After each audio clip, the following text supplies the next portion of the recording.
What advice would you give to someone looking to quit porn? Well, I gave some advice a little earlier about quitting alcohol, and I would say it isn't that you're trying to quit porn. It's not the right way to think about it.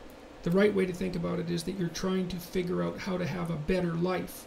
And so you have to figure out, well, I would say do the future authoring program and keep your porn addiction in mind and think.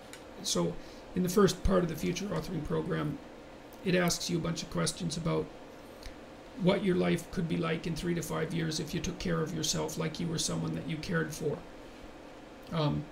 And then it asks you questions about your friends and your family and your career and your time outside of work and your health and the important dimensions of life. And it asks you to spend 20 minutes writing about how good your life could be in 3 to 5 years if you got your act together and did what was good for you. And then it asks you to write about the hell you could be in if you didn't. And so I would say you really need to do that, because porn isn't the issue.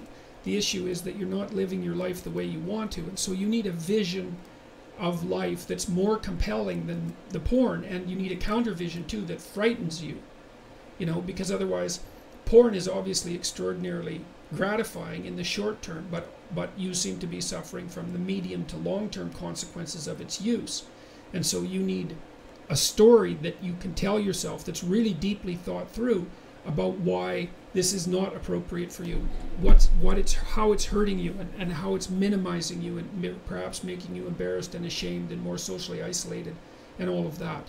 So I would say think about it as cleaning up your psyche and your behavior rather than merely stopping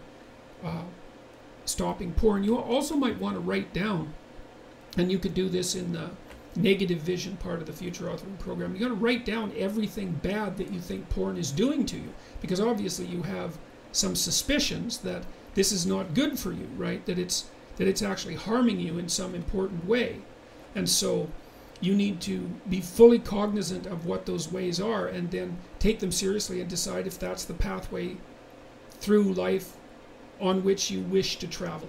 And then I would also say good luck to you.